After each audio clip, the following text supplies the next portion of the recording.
அஸ்ஸலாமு அலைக்கும் வரஹ்மத்துல்லாஹி வபரகாத்துஹு. அன்பிற்குரிய சகோதர சகோதரிகளே, நீங்களும் ஆலிம்களாகலாம் என்ற இந்த வகுப்பில் ஒவ்வொரு புதன்கிழமையும் உசூலுல் ஃபிக்ஹ் என்ற இஸ்லாமிய சட்ட விதிகள் பற்றிய பாடத்தை பார்த்து வருகிறோம். இஸ்லாத்தில் எந்த ஒரு சட்டத்தை சொல்வதாக இருந்தாலும் அதுக்கு ஆதாரமாக வஹி மட்டும்தான் இருக்கணும். இது உசூலுல் ஃபிக்ஹில் முதல் அசல் இதுதான். முதலாவது உசூல் எது? மார்க்கத்தில் ஒன்று இருக்குது இல்லைன்னு சொல்வதாக இருந்தால் அதுக்கு ஆதாரமாக வஹி மாத்திரம்தான் இருக்கணும். அதுக்குரிய ஏராளமான சான்றுகளை எல்லாம் பார்த்துட்டோம். அதுக்கப்புறம் சஹாபாக்களுடைய சிறப்பு சொல்லி அவங்கள பின்பற்ற வேண்டும் என்று சொல்கிற வாதத்திற்கும் பதிலை பார்த்துட்டோம். அந்த தொடர்ச்சியில் இந்த முதல் அசல் தான் ஓடிட்டுருக்கு பாடம். அந்த தொடர்ச்சியில் சஹாபாக்கள் மார்க்க விஷயத்தில் பல தவறான தீர்ப்புகள்லாம் வழங்கியிருக்கிறாங்க. அப்படி இருக்கும் பொழுது எப்படி நம்ம அவங்கள பின்பற்ற முடியும் என்பதை காட்டுவதற்காக வேண்டி அந்த மாதிரி சான்றுகளை பார்த்து வருகிறோம். சில விஷயங்கள் குர்ஆன் ஹதீஸுக்கு மாற்றமாக முடிவெடுத்திருக்கிறார்கள், குர்ஆன் ஹதீஸில் இல்லாத முடிவெடுத்திருக்கிறார்கள். அப்போ அவங்களே அமுல்படுத்தின ஒரு விஷயத்தையே மாற்றியிருக்கிறார்கள் என்கிற வரலாறுகளை எல்லாம் ஆதாரபூர்வமான ஹதீஸுகளிலிருந்து பார்த்தோம். அதனுடைய தொடர்ச்சியாக நம்ம இன்றைக்கி தொழுகிறோம். பள்ளிவாசலில் பார்த்திங்கன்னா பலரும் பலவிதமாக தொழக்கூடிய காட்சியை நீங்கள் பார்க்குறீங்க. சில பேர் கரெக்டாக அந்த சுன்னத்தான முறைப்படி தொழுவாங்க. சில பேர் அவங்க தக்பீர் கட்டுறதுல இருந்து, கையை உயர்த்துறதுல இருந்து, ருக்கு சஜிதாவில் இருந்து கண்டமானிக்கு இருக்கும். அது ஒரு சுன்னத்துக்கு உட்பட்ட முறையில் இருக்காது. இதை நீங்கள் ஒவ்வொரு பள்ளிவாசலில் போய் பார்க்கலாம். இந்த காலத்தில் எப்படி நம்ம பார்க்குறோமோ இதே மாதிரி தான் நபி ஸல்லல்லாஹு அலைஹி வஸல்லத்துக்கு அடுத்த சஹாபாக்களும் தாபீன்களும் கலந்து வாழ்ந்த சமுதாயத்திலையும் இருந்திருக்கிறது. தொழுகையை போய் பார்த்தீங்க என்று சொன்னால் சஹாபாக்கள் எல்லாம் பின்பற்றணுங்கிறீங்க. அங்கே சஹாபாக்கள் தொழுத காட்சியை பார்த்தோம் என்று சொன்னால் அந்த காட்சிகளில் அந்த தொழுகை முறைப்படி அவங்க தொழுகிறது கிடையாது. தாபீன்களும் அதில் இருந்திருக்கிறாங்க, சஹாபாக்கள் இருந்திருக்கிறாங்க. இப்படிங்கிற ஒரு வரலாற்று செய்தி நமக்கு கிடைக்கிறது. உதாரணமாக புகாரியில் 529வது ஹதீஸ். இந்த ஹதீஸில் அனஸ் ரலியல்லாஹுன்னு அறிவிக்கிறாங்க. அனஸுங்கிறவங்க ரசூலுல்லாஹ் மௌத்தாகும்போது சின்ன வயசு பையன் மாதிரி ஆள். அப்போ 10 வருஷம் ரசூலுல்லாஹ்வுக்கு பணிவிடை செய்ய வரும்போது சின்ன வயசு பையன், ரசூலுல்லாஹ் மௌத்தாகும்போது ஒரு நடுத்தர வயசு இளைஞராக இருக்கிறார். அப்போ அவர் ஒரு நீண்ட காலம் 100 வயசுக்கு மேலே வாழ்ந்திருக்கிறார். அவர் காலத்தில் என்னென்று கேட்டால் சஹாபாக்களையும் பார்த்துருக்கிறாரு, தாபீன்களையும் பார்த்துருக்கிறார். அவர் வயசை வச்சு பார்த்தோம் என்று சொன்னால் அவருடைய துவக்க காலத்தில் இருந்தவங்கெல்லாம் சஹாபியாக இருந்திருப்பாங்க. அவருடைய 50 வயசு ஆகும் பொழுது பெரிய பெரிய சஹாபாக்கள்லாம் போயிடுவாங்க. சஹாபாக்களும் தாபீன்களும் கலந்து இருப்பாங்க. இப்படி எல்லாம் கலந்த ஒரு சஹாபாக்கள் மட்டும் உள்ள சமுதாயமாகவும் இருந்தாங்க.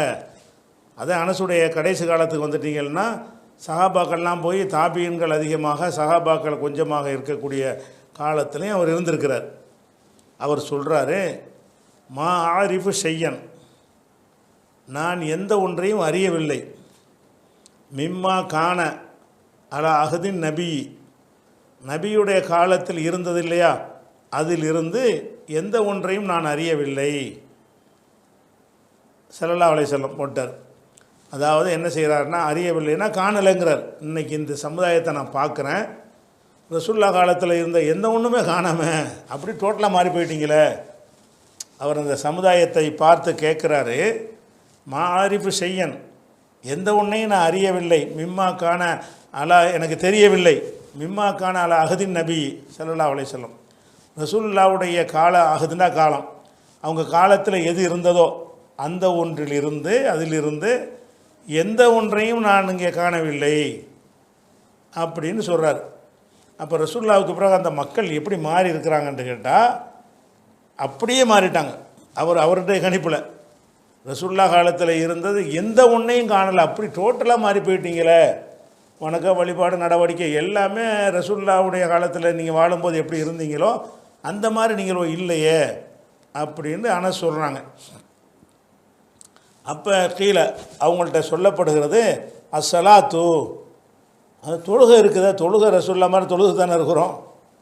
அவங்க என்ன இருக்கிறாங்க, தொழுகையெல்லாம் விடவா செஞ்சுட்டோம், சில தப்புகள் நாங்கள் செஞ்சால் கூட தொழுகையை நாங்கள் பேணத்தானே செய்கிறோம், அப்போ ஏன் ஒன்றுமே இல்லைன்னு சொல்கிறீங்க. வாங்க சொல்லப்படுது, 5 வேளை தொழுகைக்கு மக்கள்லாம் வர்றாங்க. கீழே சொல்லப்படுகிறது அஸ்ஸலாத்து, தொழுகை இருக்கிறதே ஒன்றும் இல்லைன்னு சொல்கிறீங்களே அப்படின்ற அர்த்தத்தில் கேட்குறாங்க. காலை அப்போ அனசு சொல்கிறாங்க, லைச கது லையாத்தும், லையாண்டா பாழாக்கிறது, பாழ்படுத்துவது. லைச லையாத்தும், நீங்கள் பாழாக்கவில்லையா, மா லையாத்தும் ஃபீஹா, ஃபீஹானா தொழுகையில், ஃபீஹானா ஃபி சலாத்தி, அதில் பாழாக்க வேண்டியதை நீங்கள் பாழாக்கவில்லை, அதையும் தானே பாழாக்கி வச்சுருக்கிறீங்கிறார். தொழுவுறீங்க, சரியாக தொழுவுறீங்க, 5 வேளை தொழுகைக்கு வந்துடுறீங்க, அந்த கடமையை செஞ்சிடுறீங்க, அந்த தொழுகை கரெக்டாக இருக்குதா அப்படின்னு கேட்குறாரு. அப்போ லைச லையாத்தும் மா லையாத்தும் ஃபீஹா, அந்த தொழுகையில் எதையெல்லாம் வீணாக்க வேண்டுமோ அவளை வீணாக்கி வைத்து விட்டீர்கள், பாழாக்கி விட்டீர்கள். அப்படின்னா உங்களுடைய தொழுகை முறை நபி காலத்தில் இருந்த தொழுகை முறையாக இருக்கவில்லை, எல்லாம் மாறி போச்சுங்கிறார். இது அனைவரும் சஹாபாக்களாகவே இருந்த காலமாகவும் இருக்கலாம். அப்படி இருந்தால் சஹாபாக்கள்கிட்ட மாற்றம் வந்துருச்சு. அல்லது அவருடைய கடைசி காலமாக இருந்தால் சஹாபாக்களும் தாபியன்களும் கலந்த சமுதாயமாக இருப்பார்கள், அப்போ வந்து விட்டது. அப்போ என்ன சொல்கிறாரு, ரசூல்லா காலத்துடைய நடைமுறை அப்படியே மாறிவிட்டார்கள்னு ஒரு சஹாபி ரிப்போர்ட் பண்ணுறாரு. அவங்கள போய் ஃபாலோ பண்ணணும்னு நம்ம சொல்கிறோம். அவங்க சரியாகவும் செஞ்சுருப்பாங்க, தப்பாகவும் செஞ்சுருப்பாங்கங்கிறதுக்கு இது ஆதாரம் தானே. அவங்களுடைய பல விஷயங்கள் மாறிவிட்டது, தொழுகை உள்பட பல விஷயங்களை மாற்றிட்டாங்க என்று சொல்லி வருத்தப்பட்டு சொல்கிறார். ஒன்று கூட காணலை, எப்படியா மாறுவீங்க அப்படின்னா, நாணயம் நேர்மை மற்ற பண்பாடு எல்லாம் மாறி போச்சுன்னு அவர் சொல்கிறார். அப்போ எல்லா வகையிலையும் நீங்கள் நபிகளுக்கு பிறகு மாறிட்டீங்க என்று சொன்னால், அப்போ எப்படி தொழுகை உள்பட மாற்றிட்டீங்கன்னு அவர் சொன்னார்னா என்ன அர்த்தம்? எதுக்கு போய் அவங்கள பின்பற்றணும்னு நீங்கள் தேவையில்லாமல் அதை இழுக்கிறீங்க?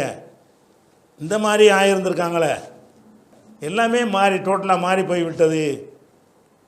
அப்போ இதில் நம்ம இப்போ எதுக்கு இதை சொல்கிறோம்னு கேட்டால், சஹாபாக்களை குறைச்சி மதிப்பிடுறதுக்கு இழிவுபடுத்திட்டாருமாங்க. இதனை இட்டுக்கட்டியாக சொல்கிறோம் இழிவுபடுத்துறதுக்கு. ஒரு சஹாபி தான் சொல்கிறார், இட்டுக்கட்டுறதுக்கு இழிவுபடுத்த சொல்லலை. அவங்கள ஏன் நம்ம பின்பற்றணும்? அவங்க பாழாக்கிட்டால் அவங்களுக்கும் அல்லாவுக்கும் உள்ள விஷயம், அவங்க தியாகத்துக்காக வேண்டி எல்லாம் மன்னிக்கலாம், அவங்களுக்கு பிரச்சனைக்கு அவங்க பார்த்துக்குருவாங்க. நம்மளுக்கு எல்லாம் கேள்வி கேட்பானே, உன்னை யார் அவங்களெல்லாம் பின்பற்ற சொன்னது? அவர்கள் மனிதர்கள் தானே, அவங்களும் தப்பு தவறெல்லாம் செஞ்சுருக்கிறாங்கன்னு உனக்கு நிறைய எடுத்து சொன்னாங்களே, அதுக்கு பிறகு நான் அவங்கள பின்பற்றணும்னு எதுக்கு செஞ்ச? உனக்கு தான் ஒரு தூதரை அனுப்பிட்டோம்ல அப்படின்லாம் கேட்பான்ல. அப்போ இந்த சஹாபாக்களை பின்பற்றணும், அந்த புகழ்ந்த விஷயங்களை சொல்லி அதில் பின்பற்றுதலுங்கிற அர்த்தம் வராது. அவங்களுடைய சிறப்புகளை சொல்லக்கூடிய எந்த ஹதீஸாக இருந்தாலும் எந்த ஒரு ஆயத்தாக இருந்தாலும் அதிலிருந்து என்ன வராது? பின்பற்ற வேண்டுமெங்கிற கருத்து வராது. அவங்க சிறந்தவங்க, நம்மளை விட பிற்காலத்தில் வந்த மக்களை விட நல்லவங்களாக இருந்திருக்கிறாங்க என்கிறது தான் வரும். அவங்கள ஃபாலோ பண்ணுன்னு வராது. ஃபாலோ பண்ணுறது எதில் வரும்? யாருடைய சிந்தனையில் பிழை இல்லையோ அவங்கள தான் ஃபாலோ பண்ண முடியும். அப்படி மனிதனே இல்லை. யாருடைய சிந்தனையில் பிழை இல்லையோன்னா அப்போ மனிதன் பூரா பிழை செய்கிறவன் தானே இருக்கிறான். ஒருத்தன் 100 பிழை விடுவான், ஒருத்தன் 10 பிழை விடுவான். அந்த வித்தியாசம் இருக்குமே தவிர பிழையே இல்லாத மனிதன் இருப்பானா? இருக்க மாட்டான். அப்படின்னு பார்க்கும் பொழுது அதையெல்லாம் கொண்டாந்து வச்சு பின்பற்றுறதுக்கு நீங்கள் ஆதாரம் காட்டாதீங்க. அவங்க பிழை விட்டுருக்கிறார்கள்ங்கிறத பாருங்கள். இந்த தரப்பையும் பார்க்க மாட்டேங்கிறீங்க, வெறும் சிறப்புன்னு மட்டும் பார்க்குறீங்களே. அதையும் நாங்கள் அப்படி ஏற்றுக்கிறோம், அந்த சிறப்பு இருக்கிறது, பின்பற்ற அர்த்தம் வராது என்பதற்கு தான் இவ்வளவும் காட்டுறோம். அப்போ இப்படியெல்லாம் அவர்கள் இருந்திருப்பார்களே. ஆனால் அப்படியான தொழுகையை பாழாக்கிட்டவரும் ஒரு சகாபியானத்தை அறிவிக்கிறாரு. அது எப்படி மார்க்கமாகும்? தொழுகை சம்பந்தமாக அறிவிப்பார், மார்க்கமாயிருமா? அவராக செஞ்சார்னா இஷ்டத்துக்கு செஞ்சுருக்காங்கன்னு வருது. இது ஒரு ஆதாரம். அதுக்கடுத்தது இன்னொரு ஹதீஸை பாருங்கள். இதுவும் அதே தான், அதே கருத்தில் உள்ள இன்னொரு ஹதீஸு, வாசகம்தான் வேறு. இது 530வது ஹதீஸு. இதுவும் அனசு தான் சொல்கிறாங்க, அதே சம்பவம் தான். இது வந்து திமிஷ்கில் நடந்ததாக வருது. என்ன வித்தியாசம் வருதுன்னு கேட்டால், அவர் வந்து கடைசி காலத்தில் டமாஸ்கஸ்க்கு போயிடுறாரு. திமிஷ்குங்கிறாங்களா, திமிஷ்குன்னா டமாஸ்கஸ்மாங்க. அந்த திமிஷ்கு நகரத்துக்கு போன பிறகு அங்கே ஒகுவ எபுக்கி அழுது கொண்டே அவர் சொல்கிறாரு. அப்போ திமிஷ்கில் மாறிவிட்டதுன்னு சொல்கிறார். சரியா? டமாஸ்கஸில் வந்தாலும் தொழுகை விஷயம் கூட சரியாக அவங்களுக்கு வந்து சேரலைன்னு வருமே. தொழுகை விஷயமே அந்த மக்களுக்கு சரியான முறையில் வந்து சேரலை அப்படின்ட்டு வந்துடுது. அதே மாதிரி வந்து இப்போ உலகத்தில் முஸ்லீம்கிட்ட எந்த முஸ்லீம்கிட்ட கேட்டாலும் குர்ஆனுடைய சூறாக்கள் எத்தனைன்னா 114 என்று எல்லோரும் சொல்லிடுவோம். இதில் ஒருத்தருக்கும் கருத்து வேறுபாடு கிடையாது. முதலாவது சூரா அல்ஹம்துன்னு சொல்லுவோம், கடைசி சூரா நாஸ்ன்னு சொல்லுவோம். இதில் யாருக்காச்சும் மாற்று கருத்து இருக்கா? நம்மள இல்லை. ஆனால் ஒரு சஹாபி ஃபலக்கு நாஸ் 113 114, அதாவது குல் அவுது பிரபில் ஃபலக் என்கிற சூறாவையும் குல் அவுது பிரபின் நாஸ் என்கிற சூறாவையும் அது குர்ஆன் கிடையாது, 112 தான் சூறான் இருக்கிறார் ஒரு சஹாபி. குர்ஆனில் எது இருக்குது என்பதிலேயே என்னஞ்சிருக்காரு அவர். இது சாதாரண சஹாபி கிடையாது, ரொம்ப சீனியர் சஹாபி. ரசூல் ஸல்லல்லாஹு அலைஹி வஸல்லம் உடைய சில பேர் இஸ்லாத்தை தழுவி இருந்தார்களே, அந்த காலகட்டத்தில் இஸ்லாத்தை தழுவியவர். ரசூலுல்லாஹ் வீட்டுக்கு அடிக்கடி வர்றதை பார்த்துட்டு அந்த குடும்பத்தில் ஒரு ஆள் நினைக்கிற அளவுக்கு நபி ஸல்லல்லாஹு அலைஹி வஸல்லம் நெருக்கமாக இருந்தவர் இப்னு மசூத். அப்போ இப்னு மசூத் இது அஹ்மதில் வரக்கூடிய ஹதீஸு. உபை இப்னு கஅபுங்கிறவர்கிட்ட வந்து ஜிர் இப்னு ஹுபைஷ் என்பவர் கேட்குறார். கேள்வி கேட்குறவர் ஜிர் இப்னு ஹுபைஷ். யார்கிட்ட கேட்குறாரு? உபை இப்னு கஅபு என்பவர்கிட்ட கேட்குறாரு. அவர் சஹாபி. குல்த்து நான் கேட்டேன், லி உபை இப்னு கஅபின், உபை இப்னு கஅப் அவர்கள்ட்ட போய் நான் கேட்குறேன். என்ன கேட்குறேன்னு கேட்டால், இப்னு மசூதின், இப்னு மசூத் அவர்கள் கான லா யக்துபுல் முஅவ்விதத்தைனி, முஅவ்விதத்தைனிங்கிறது வந்து அந்த 2 சூறாவுக்கும் உள்ள பேருங்க. அதாவது அவுதுன்னு பாதுகாப்பு தேடுறோம்ல, குல் அவுது பிரபில் ஃபலக், குல் அவுது பிரபின் நாஸ். அவுதுன்னா பாதுகாப்பு தேடுறோம். அப்போ பாதுகாப்பு தேடும் சூறாண்டு முஅவ்விதுன்னு, அதுக்கு முஅவ்விதத்துன்னு அதுக்கு பேர். ஒவ்வொரு சூறாவுக்கும் பேர் என்னது? முஅவ்விதத்துன், பாதுகாப்பு தேடுவதற்குரிய சூறா. அப்போ அந்த 2 சூறாவுக்கும் சேர்த்து என்ன பேர் சொல்லுவாங்கன்னா முஅவ்விதத்தைனி, முஅவ்விதத்தானி. முஅவ்விதத்தானி என்று சொன்னால் பாதுகாப்பு தேடக்கூடிய 2ன்னு நேரடி அர்த்தம். அது எதை குறித்து இந்த வார்த்தையை சொல்லுவாங்கன்னு கேட்டால், ஃபலக்கு நாஸுங்கிற 113 114 அத்தியாயம் இருக்குல்ல, அந்த 2 அத்தியாயத்துக்கு சேர்த்த பேர் என்னது? முஅவ்விதத்தானி. இந்த ஹதீஸு நிறைய ஹதீஸுகளில் முஅவ்விதத்தானி முஅவ்விதத்தைனின்னு வரும். அது வந்து ஃபலக்கு நாஸுன்னு என்ன செய்யணும்? நேரடி அர்த்தம் செஞ்சிடாம, நேரடி அர்த்தம் செஞ்சு அர்த்தத்தை தெரிஞ்சுக்கிறேன்னு. அது எதை குறிக்கும் என்று சொன்னால் ஃபலக்கு நாஸ் என்கிற 2 சூறாக்களை தான் குறிக்கும். அப்போ அவர்கிட்ட கேட்குறாங்க, இப்னு மசூதின், இப்னு மசூத் அவர்கள் கான லா யக்துபு, எழுதாமல் இருந்தார். எதை எழுதாமல் இருந்தார்? அல் முஅவ்விதத்தைனி, இந்த 2 சூறாக்களையும். முஅவ்விதத்தைனி என்றால் ஃபலக் நாஸ் என்ற 2 சூறாக்களையும் ஃபி முஸ்ஹஃபிஹி, அவருடைய குர்ஆன் பிரதியில், முஸ்ஹஃப்னா குர்ஆனுடைய ஏடு, குர்ஆனை எழுதி வைக்கிற ஏடு. அவர் எழுதக்கூடிய காத்திபாக இருந்தார், எல்லாத்தையும் எழுதிக்கிடுவார். அப்போ வஹி எழுதக்கூடிய ஒரு ஆளாக இருந்ததுனால அவர் எழுதி வச்ச அந்த ஏட்டில் வந்து இதை எழுதலை. அவர் முஅவ்விதத்தைனி எழுதவில்லை. ஃபி முஸ்ஹஃபிஹி, அவருடைய முஸ்ஹஃபில் எழுதாமல் இருக்கிறார். இதை பற்றி கேட்குறாங்க. இப்னு மசூத் இப்படி செய்கிறாரு, நம்ம எல்லாரும் 114 சூறான்னு சொல்கிறோமே, அவர் ஒரு பெரிய சீனியர் சஹாபி தானே, அவர் எதுக்கு அந்த 2ஐயும் எழுதாமல் இருக்கிறாரு? அதை பற்றி நீங்கள் என்ன நினைக்கிறீன்னு உணவு அதில் அடங்கியிருக்கு. இப்னு மசூத் எழுதாமல் இருக்கிறாருன்றா என்ன அர்த்தம்? அதை பற்றி உங்களுடைய கருத்து என்னன்றது கேட்குறாரு. அது அங்கே இல்லாட்டாலும் விளங்கிக்கிற வேண்டியதான். அப்போ இப்னு மசூத் அவர்கள் முஸ்ஹஃபில் முஅவ்விதத்தைனி வந்து எழுதாமல் இருக்கிறாரு என்று உபை இப்னு கஅபிடத்தில் கேட்டோம். அதாவது அவர் எழுதாமல் இருப்பது சரியா தவறா அப்படின்னு அதுக்கு அர்த்தம். ஃபகால, அப்போ உபை இப்னு கஅப் சொல்கிறாங்க, அஷ்ஹது நான் உறுதி சொல்கிறேன், அன்ன ரசூலுல்லாஹி ஸல்லல்லாஹு அலைஹி வஸல்லம் அக்பரணி ரசூல் ஸல்லல்லாஹு அலைஹி வஸல்லம் எனக்கு அறிவித்திருக்கிறார்கள், அன்ன ஜிப்ரீல கால லஹு ஜிப்ரீல் ரசூலுல்லாஹ்ட்ட சொன்னார்கள், குல் அவுது பிரபில் ஃபலக் என்று சொன்னார்கள். ஃபகுல்துஹா உடனே நான் அப்படியே சொன்னேன் ரசூலுல்லாஹ் சொல்கிறாங்க. ஃபகால ஜிப்ரீல் சொன்னார், குல் அவுது பிரபின்னாஸ் குல் அவுது பிரபின்னாஸ் என்று சொன்னார். ஃபகுல்துஹா நானும் அப்படி சொன்னேன் என்று ரசூலுல்லாஹ் சொல்கிறாங்க. இவருக்கு என்ன பதில் சொல்கிறாருன்னு கேட்டால், அப்போ ரசூலுல்லாவே நினைஞ்சிருக்காங்கன்னா குல் அவுது பிரபில் ஃபலக்குங்கிறது நானாக ஒரு திக்ரு தஸ்பீங்கிற முறையில் சொன்னது கிடையாது. ஜிப்ரீல் என்ன செஞ்சார், குல் அவுது பிரபில் ஃபலக்குன்னு சொன்னார், நான் அதை சொன்னேன். குல் அவுது பிரபின் நாசுன்றார், குல் அவுது பிரபின் நாசுன்னு நான் சொன்னேன். இது நானாக சொன்னது இல்லை, இது குரான் தான் ரசூலுல்லாஹ் சொல்கிறாங்க. ரசூலுல்லாஹ் நினைஞ்சிருக்கிறாங்கன்னு கேட்டால், இது ஜிப்ரீல் எனக்கு இதை சொன்னதை நான் சொன்னேன். குல் அவுது பிரபில் ஃபலக்குன்னு சொன்ன உடனே நானும் அதையே சொன்னேன். குல் அவுது பிரபின் நாஸ் என்ற உடனே அதையே நான் சொன்னேன் அப்படின்னு என்ன செய்கிறாங்க, அவர் காபு சொல்லிவிட்டு, ஃபநஹ்னு நகூலு மா கால நபி ஸல்லல்லாஹு அலைஹி வஸல்லம் ரசூலுல்லாஹ் சொன்னதை நாங்களும் சொல்லுவோம், இப்னு மஸ்ஊதுக்கு போடுங்கன்ட்டார்.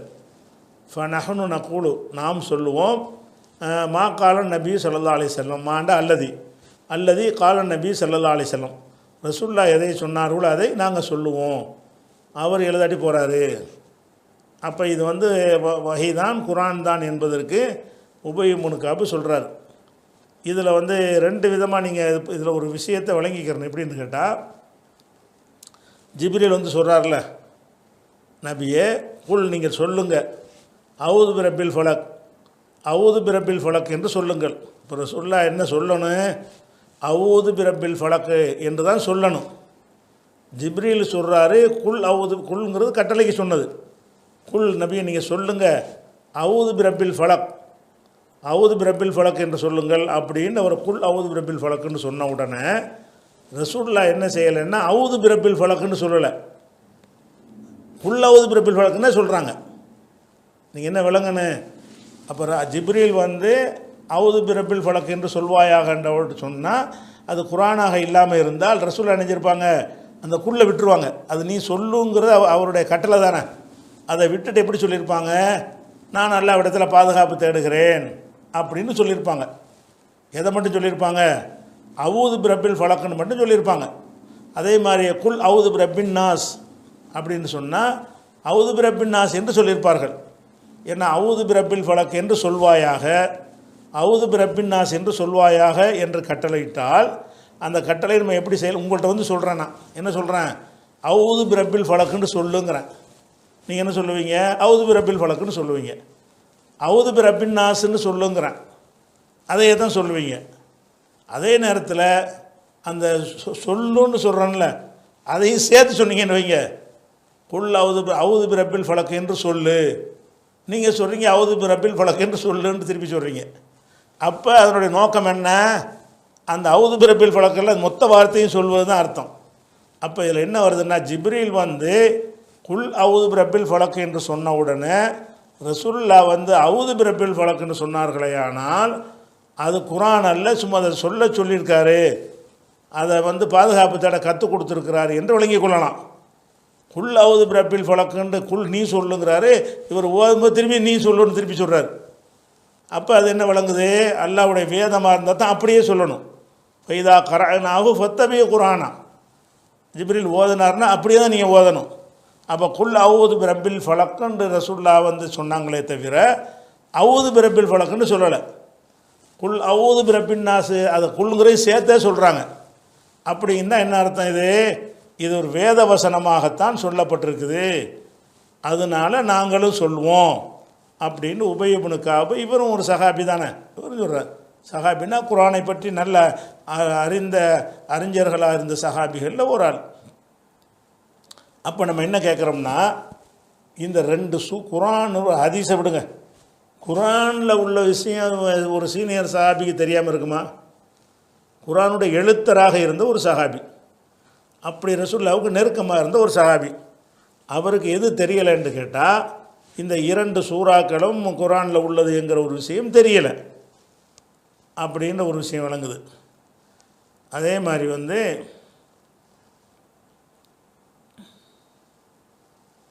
அதே தான் அதே அதே தான் இருக்குது இந்த ஹதீஸில். அவர் என்ன நினச்சி எதனால் செஞ்சார்னு கேட்டால் அதுக்கு ஒரு காரணம் வந்து முஸ்னத் அகமதில் வரக்கூடிய ஹதீஸில் என்ன வருதுன்னா, இதே சம்பவத்தை சொல்லிட்டு 21,189வது ஹதீஸில் வருது. இதே சம்பவம் தான், உபை இப்னு கஅப் கேட்டதுலாம் வருது.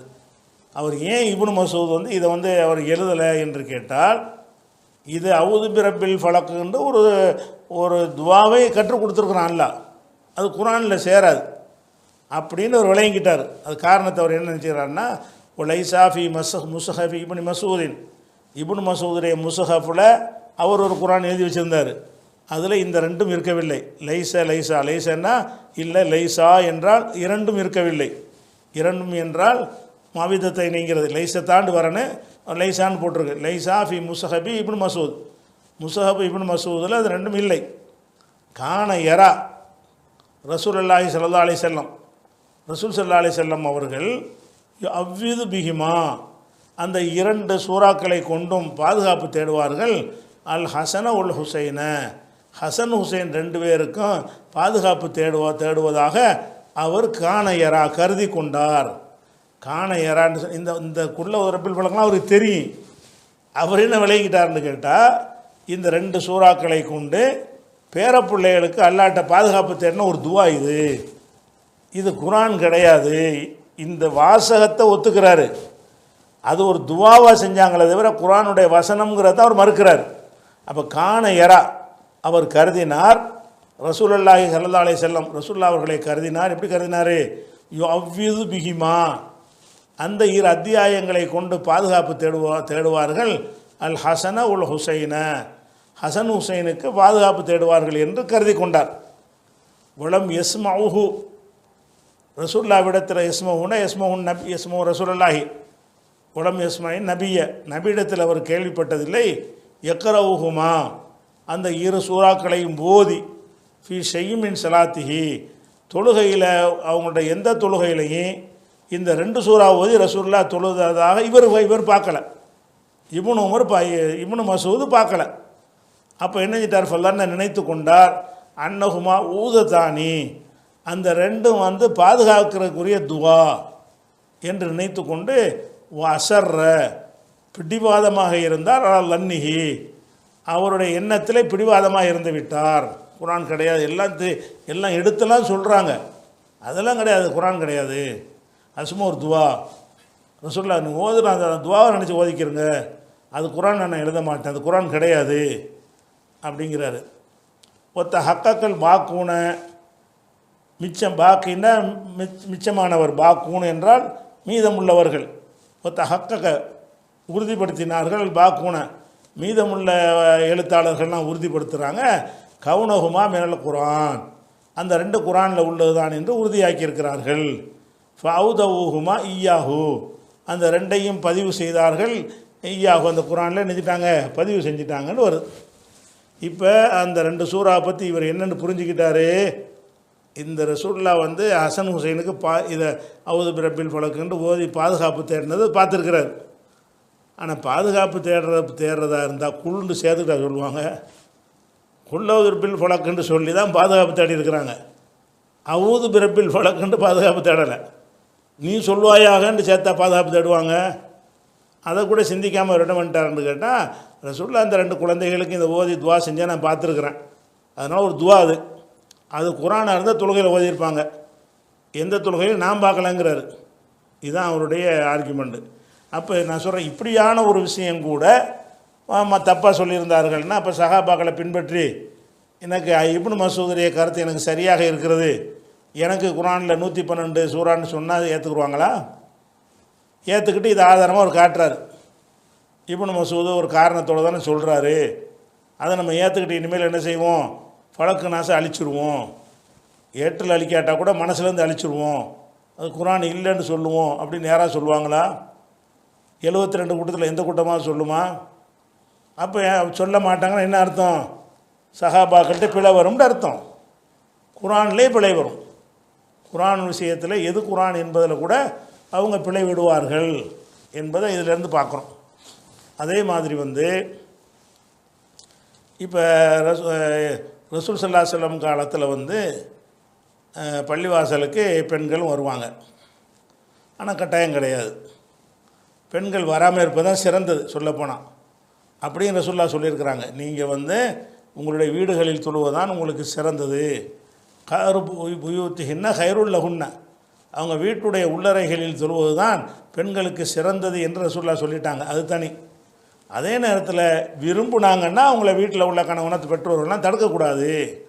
ஒரு பெண்கள் பள்ளிவாசலுக்கு வர விரும்பினால் அதை தடுக்கக்கூடாது என்று ரசூலுல்லாஹ் தடை போடுறாங்க. அதாவது வீட்டில் தொழுவது சிறந்தது விஷயம் வேறு. அவங்க விரும்பி பள்ளிக்கு வர விரும்பினார்கள் என்று சொன்னால் லா தம்னவு இமா அல்லாஹ் எனில் மசாஜிது, பெண்களை பள்ளிவாசலுக்கு வருவதை விட்டும் நீங்கள் தடுத்து விடாதீர்கள் அப்படின்னு ஆண்களுக்கு கட்டளையிடுறாங்க. இந்த ஆண்கள் கணவர்களாக இருக்கலாம், பெற்றோர்களாக இருக்கலாம். அந்த ஆண்களுக்கு கட்டளையிடுறாங்க தடுக்காதீங்கன்னு. அப்போ பள்ளிக்கு வர விரும்பினால் தடுக்கக்கூடாது என்பது எல்லாருக்கும் தெரிஞ்ச ஒரு ஹதீஸ் இது. ஆனால் உமர் ரலியல்லாஹு அன்ஹு அவங்க என்ன செய்கிறாங்கன்னு கேட்டால் இதை சரியில்லைன்னு இருக்கிறார். அதாவது ரசூலுல்லாஹ் தடுக்க வேணான்ட்டாங்க. உமர் என்ன செய்கிறான்னு கேட்டால் பொம்பளைலாம் இதுக்கு வந்துக்கிட்டு இருக்கிறீங்க, உங்களை யார் வர சொன்னான்னு இப்போ சில ஆள் கேட்பாங்கல்ல, இப்படி அவர் செஞ்சுக்கிட்டு இருக்கிறார். பெண்கள் பள்ளிவாசலுக்கு வந்தாங்கன்னா என்ன செய்வார், அவங்களுக்கு முன்னாடி நின்று இதை ஒரு விமர்சனமாக ஆக்குவார் உமர். ரசூலுல்லாஹ் தடுக்க வேணான்ட்டாங்க, இவர் வாட்டி சும்மா இருக்கணும். ரசூலுல்லாஹ் தடுக்காத ஒன்றை தடுக்கக்கூடாது என்று தடை போட்ட ஒன்றில் போய்கிட்டு தலையிட்டு என்ன செய்வார், அவர் இடைஞ்சல் பண்ணுவார். அப்போ இடைஞ்சல் பண்ண உடனே அது குறித்து ஒரு செய்தி என்ன புகாரில் 900வது ஹதீஸில் வருது. கானத்து இம்ராத்துன் லி உமர, உமருடைய மனைவி ஒருத்தர் இருந்தார்கள். தஷ்ஹது சலாத்த சுபுஹி உல் இஷாயி, சுபுஹு இஷா தொழுகையில் ஆஜராவார்கள். தஷ்ஹதுன்னா வருவார்கள், தஷ்ஹதுன்னா வருவார்கள். சலாத்த சுபுஹி உல் இஷாயி, சுபுஹு தொழுகைக்கும் இஷா தொழுகைக்கும் அவங்க வருவாங்க. யார்? உமர் ரலியல்லாஹுடைய மனைவி. ஃபில் ஜமாஅத்தி ஃபில் மஸ்ஜிது, மஸ்ஜிதில் நடக்கிற ஜமாஅத்துக்கு வந்துடுவாங்க. பள்ளிவாசல் நடக்கிற ஜமாஅத்து தொழுகைக்கு சுபுஹுக்கும் வருவாங்க, இஷாவுக்கும் வருவாங்க. யார் வருவாங்க? உமர் அவர்களுடைய மனைவி வருவாங்க. ஃபகீல் அலஹா, அவங்கள்ட்ட கேட்கப்படுது. வந்தோன்னு அவங்கள பார்த்து கேட்குறாங்க, லிம தஹுருஜீன, எதுக்கு நீங்கள் வெளியே வர்றீங்க? லிம தஹுருஜீன, ஹரஜவுலேருந்து எஹுருஜுலேருந்து பெண்பால் முன்னிலை ஒருமை. லிம தஹுருஜீன, எதற்காக நீங்கள் வெளியே வருகிறீர்கள்? ஓ கது தால மீன, நீங்கள் அறிந்திருக்கிறீர்கள், உறுதியாக அறிந்திருக்கிறீர்கள். அன்ன உமர எக்ரஹுதாலிக்க, உமருக்கு இது பிடிக்காது, உமர் இதை வெறுப்பார் என்று தெரிந்து கொண்டு, ஓ யகாரு, ரொம்ப ரோஷப்படுவார். தன் மனைவி இப்படியெல்லாம் பள்ளிவாசலுக்கு வெளியே சுற்றுறது பிடிக்காதவருக்கு. அப்படி தெரிஞ்சு கொண்டு நீங்கள் எதுக்கு பள்ளிக்கு வர்றீங்கன்னு கேட்குறாங்க. அப்போ உமர் இதை வெறுக்கிறார் என்பது ஊரறிஞ்ச விஷயமா இருக்குது. உமர் பெண்கள் பள்ளிவாசலுக்கு வர்ற விஷயத்தை வெறுத்திருக்கிறார், ரோஷப்பட்டுக்கிட்டு இருக்கிறார். ஆம்பளைட்டா சொல்கிற ரோஷம் கிடையாது, நீங்கள் பொம்பளையில் தடுக்காமல் இருக்கிறீங்கலாம் கேட்குறாரு. இப்படிலாம் செஞ்சதுனால தான் இது ஊரறிஞ்ச விஷயமா போய் தான் கேட்குறாங்க. ரசூலுல்லாஹ் உமருடைய மனைவிட்ட போய் கேட்குறாங்க. என்ன கேட்குறாங்கன்னா, உமருக்கு பிடிக்காத விஷயத்தை நீங்கள் ஏன் செய்கிறீங்கன்னு கேட்குறாங்க. லிம தஹுருஜீன, ஏன் வெளியே வருகிறீர்கள்? ஒக்கத் தாலமீன, நீங்கள் அறிந்திருக்கிறீர்கள்.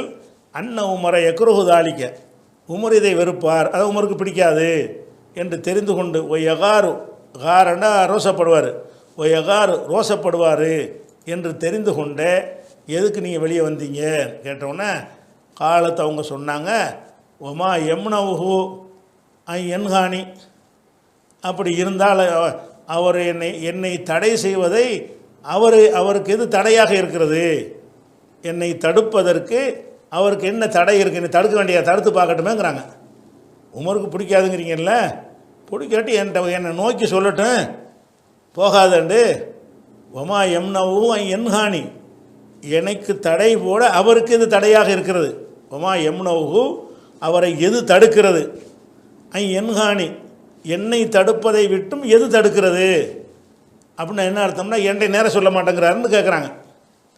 அப்போ சொல்கிறாங்க, இந்த கேள்வி கேட்டவர் சொல்கிறாரு, நௌஹு கவுலு ரசூலுல்லாஹி ஸல்லல்லாஹு அலைஹி வஸல்லம், ரசூலுல்லாஹ் சொல்லிவிட்டாங்க, லா தம்னவு இமா அல்லாஹி மசாஜித் அல்லாஹ், அல்லாஹ்வுடைய அடிமை பெண்களை பள்ளி அல்லாஹ்வுடைய பள்ளியை விட்டு தடுக்காதீங்கன்னு சொல்லிட்டாங்கல்ல. இந்த சொல்லு தான் தடையாக இருக்குது, இல்லாட்டி உங்களை தடுத்துருப்பாங்க.